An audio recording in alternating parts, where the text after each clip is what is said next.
We're back. Thanks for staying with us. Joined now by Karl Schilling. He's the founder of the Advocacy Network. Karl, always a pleasure to have you in the program.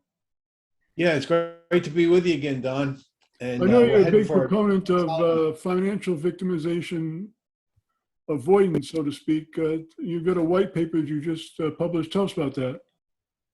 yeah. I've had a white paper called "The Three Great Myths About Money," and over the years, Don, as you know, we've saved. Now we're closing in on like $15 million in savings for people who would have been victimized. I've learned quite a bit. Since I wrote that book, you might be getting scammed. When I've learned quite a bit about the profile of victimization, and boiled down to me, there are these three great myths. One is that money will change my life.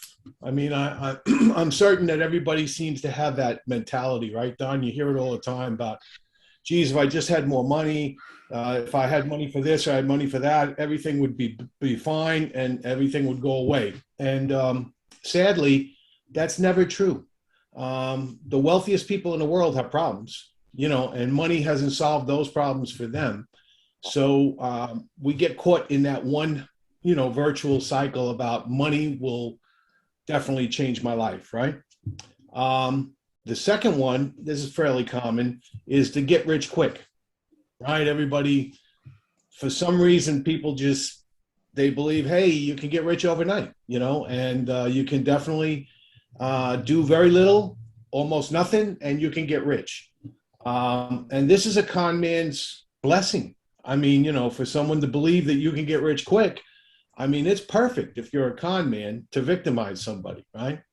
So you can't get rich quick, and you should erase that. If you get that out of your mind, it's very hard to be victimized, right?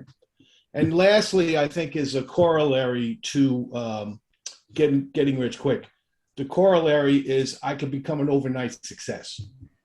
And we see that all the time too, right? Because when people look at fame and fortune, they never seem to hear about all the struggles and the failure and the years and everything that came along with the success. Right. So people tend to be spoiled. They believe in overnight success. So doesn't happen. No such thing. Overnight success. Take you, for instance. You've been doing this for 20 plus years. Look at all the success you've driven and everything you've done. You weren't overnight, were you? No, we've been doing it for 25 years, and it was about probably 7 or 8 years before I really kicked in the jam, so to speak. Yeah, and the people, I think those three mindsets are the most dangerous opportunity for you to be victimized. If you could erase those three mindsets, money can't change my life, so forget about that. I can't get rich quick, and I can't become an overnight success. If you would just get rid of those three thoughts, right, and erase them, you'd probably be on your way to never being victimized. Well, you're absolutely right, because that's a con man's dream: get rich quick and overnight success. How many people do we know that have overnight success, been doing it for 15 years? Right. The 10,000 hour rule. The 10,000 hour rule, the 10 or 12 years it takes to master something. No one seems to want to pay attention to that anymore. Yeah, people forget that, extraordinarily successful people like Steve Jobs and Jeff Bezos started their companies in a garage. and they don't, it's funny. Sometimes they'll mention it, you know what I mean? But it's never become a big part of the story. Oh, no. No one likes to see you making the sausage. Right?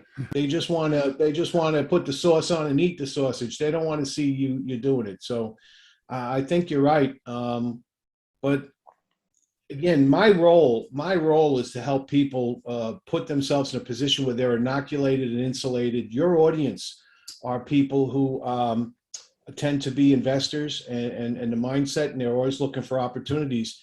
I think that they are also potential victims, and I like to make sure they understand that.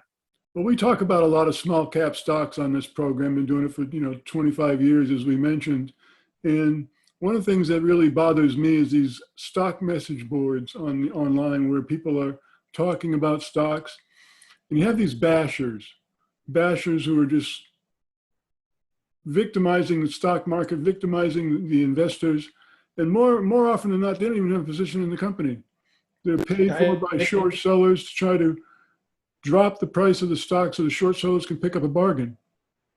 Yeah, and they're victimizing the companies as well. I mean, They destroy companies. Yeah. People work their entire lives to build this, whatever concept it is they bring forward or whatever it is they're bringing to the market, and all the risk that they bear. And then you've got people out there who are trying to intentionally, draw back the value of the stock for their own manipulative purposes. And the SEC should be way harsher on that. Don't get me wrong. There should always be the ability to short. But and I know it's been a brutally abused and misused tool. Well, naked short selling especially. Yeah, they don't actually have the stock to short. We know it's illegal, but yet it's constant. It happens every day. Yeah, and sadly, the kind of companies you deal with, especially, they don't have the sometimes the financial wherewithal to fight a short, once they get on somebody's radar, and with Robinhood and stuff like this now, the manipulators are using platforms. Before you had the email campaigns and you had some ability in social media, but now you got big platforms like Robinhood and this, that, and the other that are just really manipulating things very, very negatively.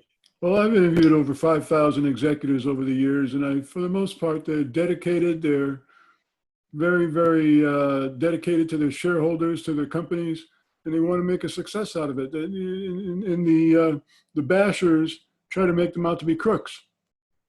Well, the real point of your success is that you've had so many companies you've worked with and had with you who've been with you for long term.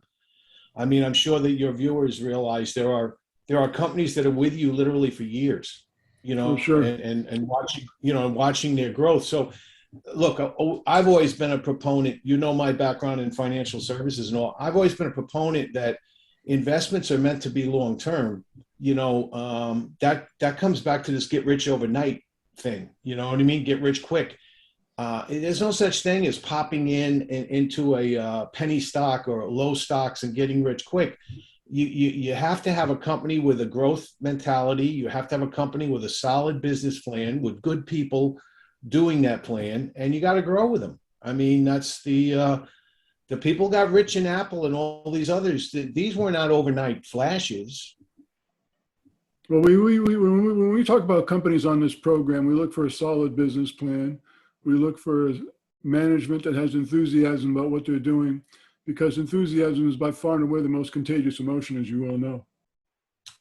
And the commitment, to be able to do what you say you can do, and lastly, because I know we're going to wrap up, but when I was working in the investor relations business, and that's how you and I came to meet each other, I was traveling around with some CEOs of the companies we were representing, going to different funds and having meetings, right?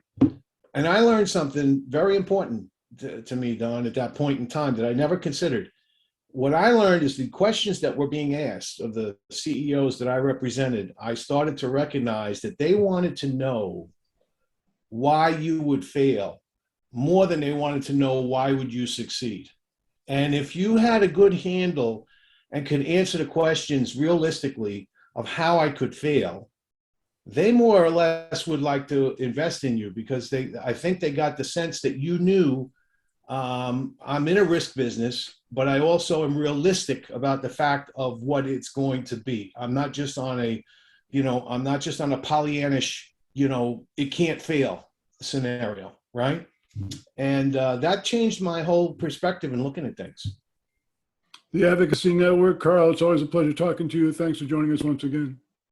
Thank you, Don. Have a great day.